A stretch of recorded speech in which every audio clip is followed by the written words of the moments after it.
to Out and About Today. I'm Pam Wheeler. Our guests tonight are representing gays and lesbians everywhere in our first ever Battle of the Sexes segment. She's the author of Packers and Poodles and a longtime Nashville Pride Board member. He's a longtime LGBT activist with leadership roles in both HRC and the Victory Fund. Welcome back, community leaders Christy Ikner and Rob Sikorski, to the show. Thank you, Pam. Thank you. It's not really Battle of the Sexes, but I just thought that was a fun phrase. We're going to talk about the differences, though, in our lifestyles between lesbians and gay guys, because I think it's fun. And I want everybody out there to know this is just a fun conversation. Maybe you believe what you're saying, maybe you don't. I'm just kidding. And why I picked you two is because you've been involved in the community forever, not to date you. Rob, you were Mr. Bud Light by SMRA in 2007, something like that. And Christy, you used to put on lesbian rock concerts. Indeed. So you know people. So our first topic is body image and the differences between the communities, the lesbians, the gays. Who wants to start and tell me what it feels like to be you? Well, we all know the guys spend all the time in the gym. It's all about how young you look, how fit you look. It's to hook up. Yeah, well, absolutely. That's what it's like. The gym, just going to the gym is to hook up? Yeah. At the gym? Yeah. Well, we won't go there. Come on. Have you been to the gym today, Rob?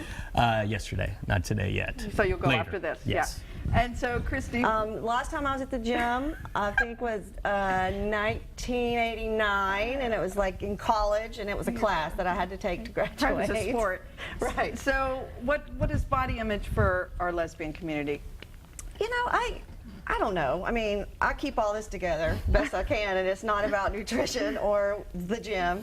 I don't know. I just don't think we kind of are as judgy about that. I mean, we're kind of into like the whole package and not just like the package, like a lot of the guys are. So it's just, we want the whole thing. Well, the interesting thing about the guys taking care of themselves is when you look at the straight community, the straight guys versus gay guys, you can tell it's working. I mean, we always look much fitter and much younger than our straight brethren. Slam to the straight Absolutely. I guess it's like a role reversal.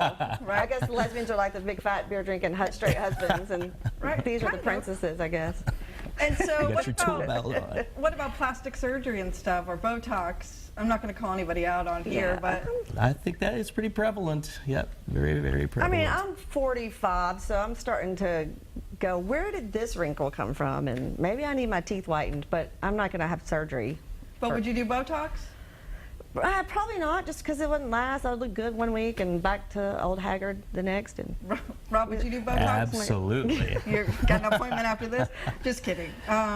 So let's go on to our next topic, and that's the differences between the guys and the girls on the online dating, and then that flows over to relationships. Do each of you dabble in online dating? I know you've been married a long time. You know what? I've even had discussion about this. I don't think there are a lot of. I've come up with a few names that would be. I won't say them here. That have been great. That would be great titles for hookup sites for lesbians. I just don't know that there are that many. Like there just doesn't seem to be, and it doesn't seem to be that much of an interest. To go get online and hook up? Yeah, but you know, I've been married for 12 years, so.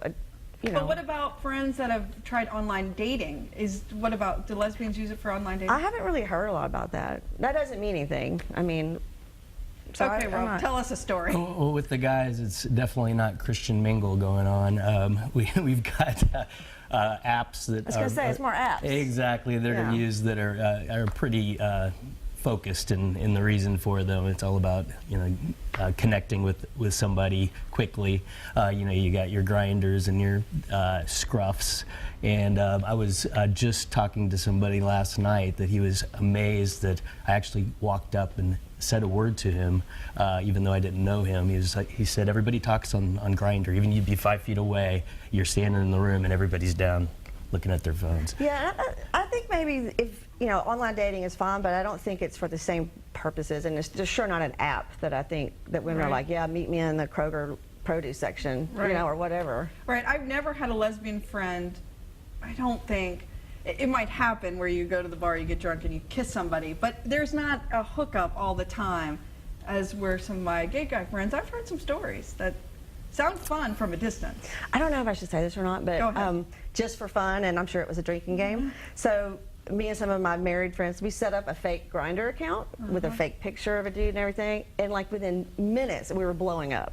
Right. Just craziness. Wanting Some to- people we knew, like, because their pictures are on there. I was like, okay, delete, delete, delete. It's Yeah. not right. It's different. That's Well. funny though. So on the online dating, talk to me. You've been in a long-term relationship a long time. Rob, you've had long-term relationships. You've also been single here and there. The differences in general about coupling and then maybe monogamy and then other options. I think there's a big line there. I wouldn't. All I know is monogamy. That's the only line I'm allowed to know. So I don't know. Rob, what do you know?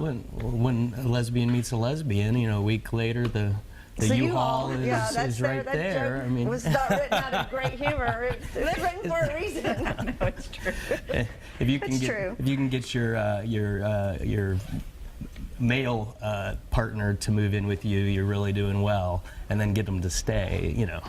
It's a little bit of work. So y'all are all scared to drive U-Hauls, though. Well, That's a good probably point. overwhelming. But I think that guys are open to some different type of relationships. It doesn't have to be one-on-one. It can be one-one-one or whatever. I don't know. I think that's a lot of the way we're wired, just the real differences, like in Sure. physiology and all that. Oh yeah. I don't know.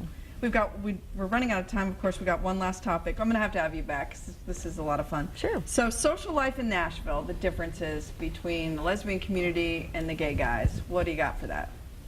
And we have 1 minute, so each take a few seconds. I don't know. We have one bar, I think. Yeah. You never have to wonder who you're going to see there. You never have to wonder if everybody else is at a different bar because there's the one lesbian You bar. just go there and So, see if you can find someone. Yeah, that way it's convenient. Pull your that's- U-Haul into the parking lot and just wait. That's a great point. Yes. It's a great point. I mean, we've got like 6 or 7 male bars or 11? male-focused Is it bars. 11? 10, 11? Yeah. It's crazy. So one quick thing, we only have 30 seconds. Super Bowl's right around the corner. It'll be over some of this. Tell me why you watch the Super Bowl. Commercials. Commercials? And you ask the guys I know, if I say, hey, is it about the game or what's it about? And they say, Katy Perry. Katy Perry. Who cares about the Oh, game? you don't even know who's playing. I like some good food on that day. All right, thanks guys. You're coming back to the show. Okay. Up next, Chuck will take a look at Pippin in the Entertainment Outlook. So stay with us.